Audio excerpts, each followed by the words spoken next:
We'd like to welcome Dr. Natalie, one of the world's top experts in empathy and AI and customer and employee experience. Hi, I'm Dr. Natalie, and today I'm going to talk about empathy-based leadership. I believe it's the key to overcoming the customer and employee experience blind spots, and it's powered by the economics of empathy. I want you to meet the station manager at Delta. Now, he knows from experience, because he has his own children, the joys, as well as sometimes some of the frustrating situations that you can have when you're traveling with children.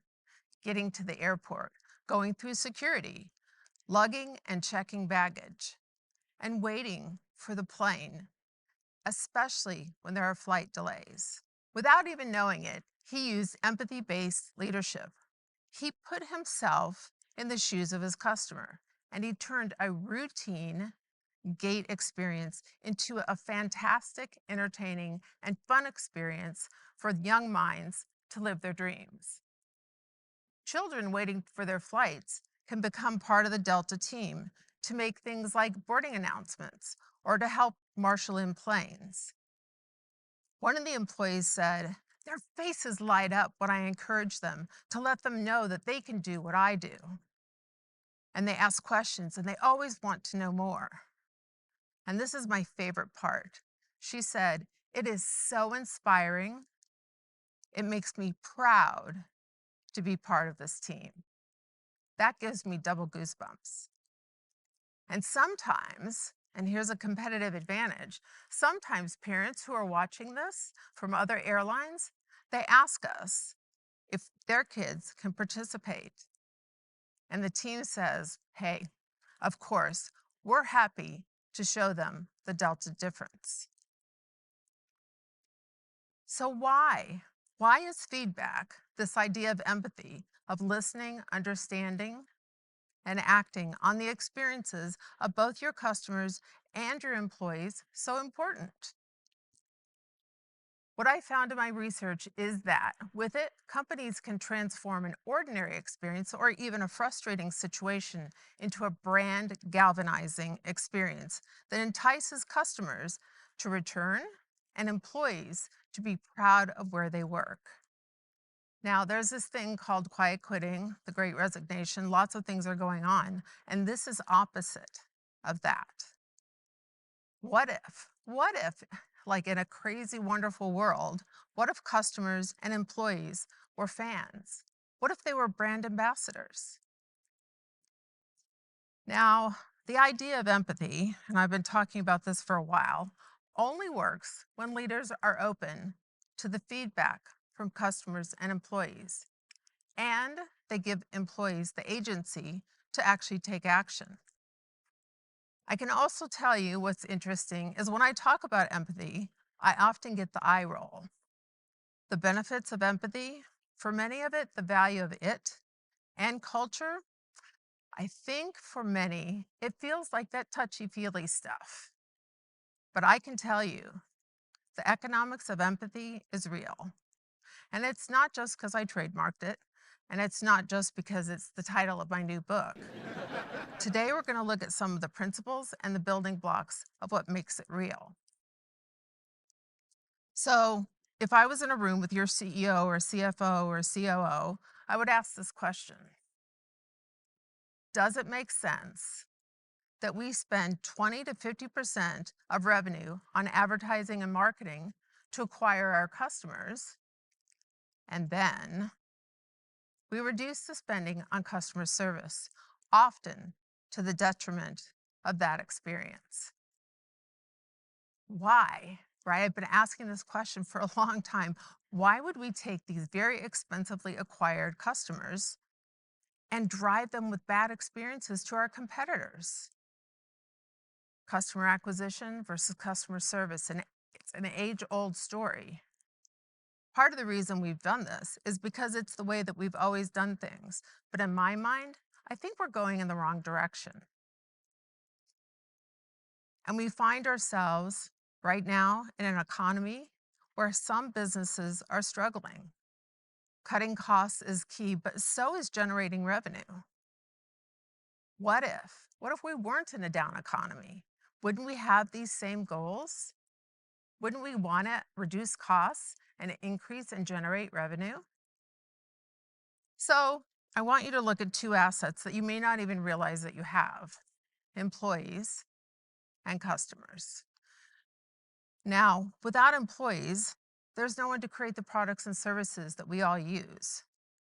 And without customers, there's no one to buy them. And yet, neither of their experiences are on the P&L, at least not yet. Now I want to look at some of the blind spots, right? Some of the blind spots that I think maybe we don't see what we could see.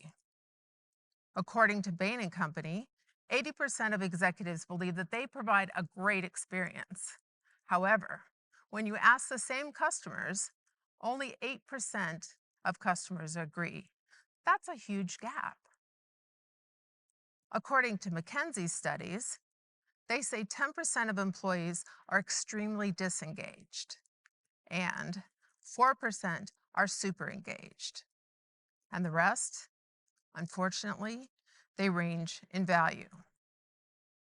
According to Gallup, over 70% of employees in the world are quiet quitting. That means that they're not really paying attention at work. You may be paying them $1, but let's say for that dollar, you're not necessarily getting the same amount of value from them. They have daily negative emotions, a lot of stress, a lot of anger. And what's fascinating is over 50% are actually looking for their next job. What's also fascinating is that those employees that are doing what's called quiet quitting, they actually know what they'd like to see different about their workplace. If only executives would listen. So what happened here, right? Did this just something that came out of the blue? Well, from my perspective, the pandemic created what I call a cause for pause.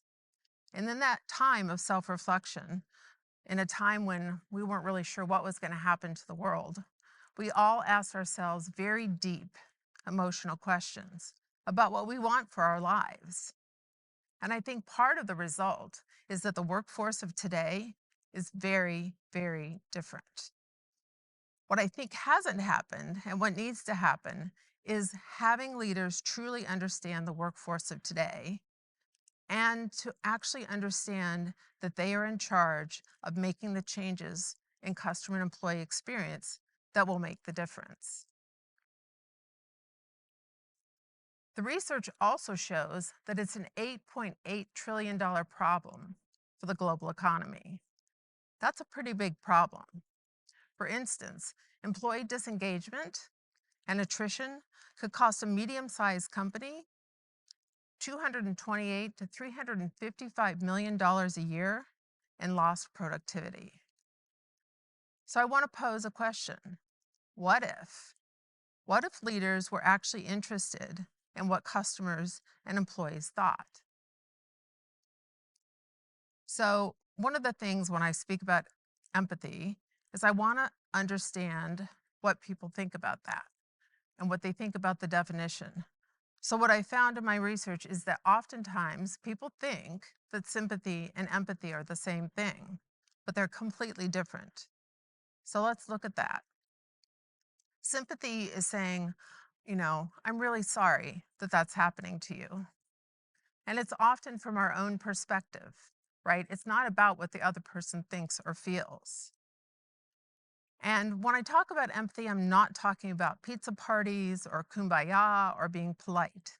I'm actually talking about bottom line, life-changing, and revenue-changing opportunities.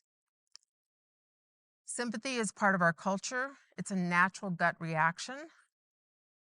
Sympathy is a response to a concern, an issue, a frustration, or a challenge, and it expresses compassion. But in customer service, for instance, it became the basis for our scripts. And instead of being genuine, our research shows that customers don't feel like it's authentic, and worse, it doesn't answer their problem. And so here's what they told us. It sounds like blah, blah, blah, blah, blah, blah, blah. And they find the sympathy scripts, very irritating. Again, why would you irritate your customers? Empathy is the ability to put yourself in someone else's shoes and to see the world through their eyes and take action from that point of view.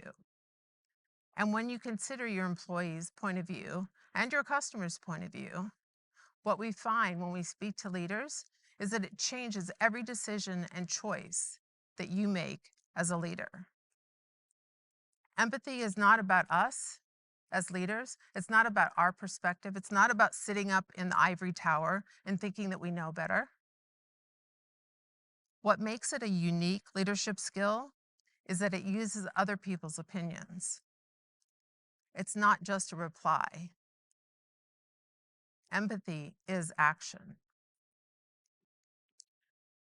So I think one of the things that I found as I talk to executives is that there are some blind spots. And we know when you're going 65 miles an hour on the freeway, a blind spot can be very dangerous and put a lot at risk. But what if you could see something that you didn't see before? Might that be of value to you? I love cartoons because they kind of give us a moment to laugh, but also they're very real. So this one is about employee culture, and it says, well, before we start this round of brainstorming, I'd just like to remind you that all the ideas that are not mine will be rejected. So how many times have we been sitting in a meeting and we think we have, wow, I had this really great insight and I want to share it. But management is all about not invented here. And as a result, you're not heard or seen. Now, the blind spot is we'll just find more employees. But in the current marketplace, with things like quiet quitting, it's not really possible. And this one about customers. Sometimes I think the contact center and customer experience, people think it's all about complaints. So this cartoon is very poignant. Our customers have told us that everything we do is wrong, so we just need new customers. The blind spot is that you'll be able to find more customers. Leading with empathy means that you, as a leader, have the cognitive adaptability to those around you, their ideas, their feedback, their concerns, and you've built trust. So much so that you've made it psychologically safe, meaning that it's okay to say something that's not part of the status quo, a new idea, a different way of looking at things. And there's not going to be any weird repercussions for telling the truth or expressing your unique opinion. So what if? What if you put the focus on employees? Well, what the studies show is that you as a company become the employer of choice. And with that, you're able to retain the top talent. That talent is productive, innovative, and highly motivated. And things like quiet quitting, it's something that we can all do something about. And then, most importantly, once you have those employees, and I truly believe that the customer experience can't be any better than the employee experience. So if you transform that employee experience with those employees, you could provide products and services that will garner repeat buyers and buyers who come back and they buy more over time, which leads to higher customer and employee lifetime value. The company isn't doing what I would call stupid things anymore because they have the feedback of their employees and customers. And that's part of what will save you money and also generate revenue, profits, and margins. So I want to talk to you about a company that I've been working with. They make diaper bags. It's a very simple product, right? And they came to me and they said, Dr. Nat, we want a new market segment. So I said, well, let's start to look at customer feedback.